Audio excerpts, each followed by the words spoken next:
नमस्कार मंडळी, कसे आहात सगळे? स्वागत आहे पुन्हा एकदा नव्या दिवशी एका नव्या रेसिपीसोबत, एका नवीन जेवणासोबत. सगळ्यात आधी कुकर लावून घेते.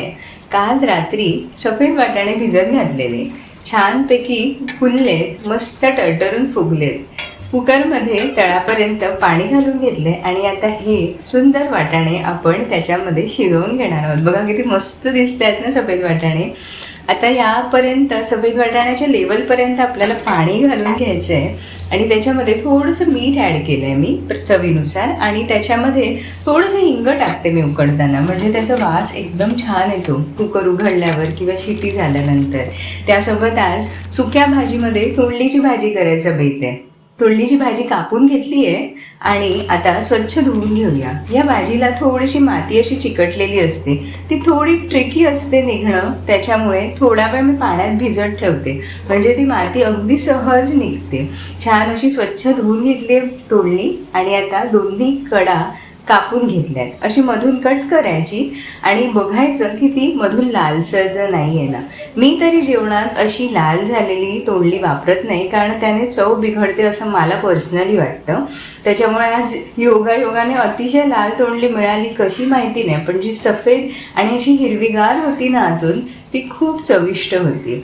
त्याच्यामुळे गंमत अशी झाली की भाजी मला शॉर्ट पडणार आहे, पण तरीही मी सगळी तोंडली व्यवस्थित बारीक चिरून घेते म्हणजे शिजायला सोपी जाईल आणि आपलं जेवण तयार होईल झटपट. तोंडली आहे ना खूप बहुगुणी असते असं म्हणतात. तोंड आलं असेल, ॲसिडिटीमुळे तोंडात छाले येतात किंवा थोडंसं फाटलं असेल ना, तरी तोंडली चावून खावी असं म्हणतात. म्हणजे ते चवीला अगदी काकडीसारखीच लागते आणि फक्त थोडासा डिंक असतो त्याच्यामध्ये, पण ही कच्चीच चावून खाल्ली ना तर खूप चांगली असते तोंड आलेल्यासाठी. तुम्ही नक्की ट्राय करून बघा आणि मला सांगा हा उपाय खरंच तुम्हाला उपयोगी आहे का. मी तरी हा ट्राय केला आहे, तुम्हीही ट्राय करून बघा. आता कांदा कापून घेते भाजीसाठी आणि वाटाण्याच्या उसळीसाठी. आणि आपल्याला ॲडिशनल 2 बटाटे कापावे लागत आहेत तिकडे, कारण आपली तोंडली थोडी कमी झाली आहे. त्याच्यामुळे भाजी वाढवण्यासाठी एकच उपाय मला सध्या दिसतोय समोर सहज, की बटाटे कापून घेणार आहे. साधारण या साईजचे मी 2 बटाटे कापून घेतले आहेत. आजकाल ना मी बटाट्यांमध्ये असे लाल बटाटे येतात ना ते वापरते. म्हणजे सफेद बटाटे आणि लाल बटाटे यामध्ये विशेष फरक नसतो, पण लाल बटाटे आजकाल मी यूट्यूबवर भरपूर व्हिडिओज बघते की त्याचे बेनिफिट्स खूप चांगले असतात. छानपैकी गॅस पेटवून घेते, कढई तापवते, आपण भाजीला सुरुवात करूया. गॅस थोडासा बारीक केला आहे आणि याच्यामध्ये तेल ॲड करून घेते फोडणीसाठी. थोडंसं हिंग टाकल्यानंतर थोडीशी मोहरी टाकते. मोहरी छान तडकल्यानंतर त्याच्यामध्ये आपण जिरं टाकून घेणार आहोत आणि जिरंही थोडंसं आपल्याला ब्राउनिश होईपर्यंत भाजू द्यायचं आहे. त्याच्यानंतर कढीपत्ता आणि कांदा टाकून घेतला आहे मस्तपैकी आणि कांदा परतून घ्यायचा आहे. छान लाल गुलाबी होईपर्यंत आपल्याला कांदा भाजून घ्यायचा आहे. तोपर्यंत कुकर उघडते. कुकर झाला आहे आणि छान वाटाणे शिजलेत, खूप गरम आहेत, त्याच्यामुळे प्लीज अपेक्षा करू नका मी तुम्हाला प्रेस करून दाखवेन, कारण हात माझा भाजलेला लास्ट टाईम असंच करताना. छान वाटाणेही शिजलेत. आता आपला कांदा अगदी थोडासा भाजायचा राहिला आहे, तोपर्यंत म्हटलं उसळीसाठी फोडणी करून घेऊया. तोपर्यंत तोंडलीचा भाजीचा कांदाही भाजून होईल संपूर्णपणे. थोडंसं तेल ॲड केलं आहे कढईमध्ये आणि त्याच्यामध्ये आता आपण सेम फोडणी देणार आहोत. थोडंसं हिंग, थोडीशी मोहरी आणि थोडंसं जिरं टाकून घेते ह्याच्यामध्ये. काही काही जण फोडणीला लसूणही टाकतात, पण मी सगळ्याच भाज्यांमध्ये अगदी लसणाचा मारा नाही करत. थोडंसं आल्यावरती केलं ना तरी छान होतं जेवण. छानपैकी ह्याच्यातही कांदा टाकून घेतला आहे आणि हा कांदा आपल्याला परतून घ्यायचा आहे अगदी व्यवस्थित. त्याच्यानंतर हा कांदा परततोय, भाजतोय, नरम होतोय, तोपर्यंत आपण तोंडलीच्या भाजीकडे वळूया. तोंडलीच्या भाजीसाठी आता कांदा भाजून झाला आहे. आता आपण आलं किसतोय. आलं छानपैकी किसून घेतलं आहे त्याच्यामध्ये आणि ते थोडंसं परतून घ्यायचं आहे आपल्याला.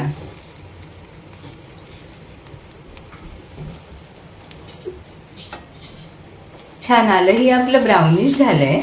आता ह्याच्यामध्ये आपल्याला थोडेसे मसाले टाकून घ्यायचे आहेत. आता हे आपापल्या आवडीनुसार टाकायचे की ह्याच्यामध्ये तुम्ही गरम मसाला, धणे जिरे पावडरही टाकू शकता, पण मी मालवणी मसाला यूज करते त्याच्यामुळे ह्याच्यामध्ये सगळं इन्क्लूड असतं, म्हणून भरपूर सारे मसाले टाकायची काही आवश्यकता नसते. म्हणून 2 चमचे मालवणी मसाला, हळद, मीठ टाकून घेतलं आहे आणि आता थोडंसं पाणी टाकून हे मसाले व्यवस्थित उकळू द्यायचे आणि शिजू द्यायचे कढईमध्ये. छानपैकी याला उकळ आली ना की ह्याच्यामध्ये आपल्याला आपल्या भाज्या ॲड करायच्या आहेत. म्हणजेच तोंडली जी कापलेली बघा किती मस्त हिरवीगार होती आणि चवीलाही खरंच खूप छान होती भाजी. आणि त्यानंतर हा ॲडिशन म्हणून मी बटाटाही टाकून घेते याच्यामध्ये. छान ह्याला मसाल्यावरती आधी मिक्स करून घ्यायचं व्यवस्थित आणि त्याच्यावर झाकण ठेवून द्यायचं. असं मिक्स केलं ना की मसाला सगळीकडे पसरतो, फोडणीचा वास संपूर्ण भाजीला लागतो आणि वाफेवर थोडा वेळ शिजवून घ्यायचे. इकडे उसळीच्या कांद्यामध्ये थोडंसं आलं आणि कोथिंबीर भाजायला टाकली आहे, कारण आपण थोडंसं आलं, कांदा, खोबऱ्याचं वाटण करणार आहोत.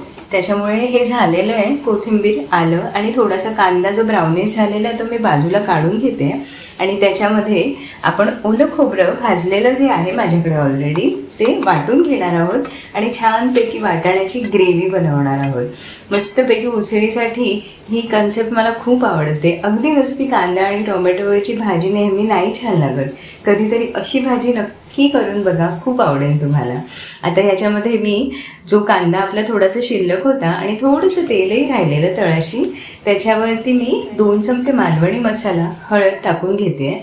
मीठ आधीच आपण वाटाण्यांमध्ये पुरेसं टाकलेलं, त्याच्यामुळे आत्ता पुन्हा मीठ टाकायची मला आवश्यकता वाटत नाही. हे सगळे वाटाणे आपण आता मसाल्यामध्ये ओतून घेणार आहोत. छान आपले वाटाणे ओतून झालेत आणि आता ते व्यवस्थित मिक्स करून त्याला छान खळखळून उकळी येऊ द्यायची आहे आणि त्याच्यानंतरच आपलं खोबऱ्याचं वाटप याच्यामध्ये टाकून द्यायचं आहे आणि त्यानंतर ह्याला साधारण एक 5 ते 7 मिनटं उकळण्यासाठी ठेवून द्यायचं आहे. हे आपली भाजी आणि ही उसळ हे उकळतेच आहे, तोपर्यंत आपण तोंडलीच्या भाजीचं स्टेटस काय आहे ते बघूया. अगदी खमंग वास सुटला आहे, खरंच सांगते, खूप मस्त घमघमाट सुटला आहे तोंडलीचाही आणि वाटाण्याच्या उसळीचाही. अगदी शिजली आहे भाजी, 95% म्हणू शकता शिजलेली आहे, पण थोडीशी नरम झाली ना तर अजून मजा येते. तोपर्यंत मी कुकर लावून घेते. कुकरमध्ये साधारण 1.5 वाटी पाणी घेतले आणि 1.5 वाटी तांदूळ घेतले आणि दुप्पट पाणी घातले. थोडीशी मुगाची डाळ भिजत घातलेली, त्यामध्ये पाणी, मीठ, थोडंसं हिंग आणि हळद घालून घेते आणि कुकरला 3 शिट्या येईपर्यंत शिजवून घ्यायचं आहे. तोपर्यंत आपल्या दोन्ही भाज्या तयार झालेल्या आहेत. एकदा ग्लान्स टाकूया भाज्यांवरती. बघा किती मस्त झाली आहे ना तोंडली बटाट्याची भाजी, खूप चविष्ट झालेली, खूप खूप अप्रतिम झालेली. थोडीशी कोथिंबीर भुरभुरून घेते त्याच्यावरती आणि मिक्स करून घेते. छान आपली तोंडलीची भाजी तयार आहे. बघू शकता किती यमी, टेम्पटिंग आणि अमेझिंग दिसते. तुम्हाला टेक्स्चरवरूनच समजत असेल किती छान झाली आहे भाजी. नक्की करून बघा आणि सांगा मला कमेंट करून तुम्हालाही अशीच आवडते का मसाल्याची तोंडलीची भाजी. आणि त्याचबरोबर वाटाण्याची उसळ ही सुद्धा खूप अप्रतिम झालेली, मस्त वास येत होता. कोथिंबीर टाकली आहे ह्याच्यामध्ये थोडं आणि बघा किती परफेक्ट कन्सिस्टन्सी झाली आहे, ना जास्त पातळ ना जास्त घट्ट, एकदम मस्त झालेली वाटाण्याची उसळ. तुम्ही अशीच बनवता का तर कमेंट करून नक्की सांगा. आणि कुकरही थंड झालेला आणि मी मुगाच्या डाळीचं वरणही बनवून घेतलं. अशा पद्धतीने आजचा सगळा स्वयंपाक सुंदर झाला आणि जेवणही खूप उत्कृष्ट झालेलं. तुम्हाला कसं वाटलं कमेंट करून नक्की सांगा आणि व्हिडिओ आवडला असेल तर प्लीज लाईक करा. पुन्हा भेटूया, तोपर्यंत धन्यवाद.